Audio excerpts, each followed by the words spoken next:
இது பாருங்கள், இப்போ உங்கள் ராஜகுமாரிக்கு வந்து கை ஷேப் கேட்டிருந்தாங்க. நம்ம வந்து ஸ்ட்ரைட்டாக பண்ணிட்டோம். இப்போ நடுவில் இந்த வளைவு கேட்குறேன். இப்போ நம்ம திரும்ப அந்த மார்க்கெல்லாம் பண்ணோம்னா சரியான முறையில் ஒழுங்கு வராது. அதனால் என்ன பண்ணுறோம், ஒரு அட்டையில் இந்த ஷேப்பை வெட்டி எடுத்துக்கணும். வெட்டி எடுத்துகிட்டு கரெக்டாக அந்த சென்டர் போர்டு போட்டோம் இல்லையா, அதில் கொண்டாந்து பொறுத்துங்க. ஓகேவா? ஒரு பக்கம் வளைவு இதை அப்படியே பரட்டி இப்படி போடுங்க. வேறு சைட் தான் கீழே மெட்டீரியல் தச்சு அது தெரியும் சைடு. சரிங்களா? கை ஷேப் வந்துருச்சு. இதையே இப்போ அந்த கைக்கு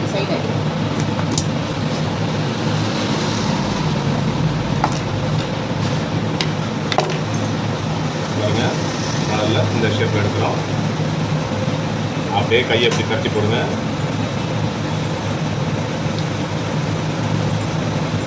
ஷேப் வந்துச்சுங்களா?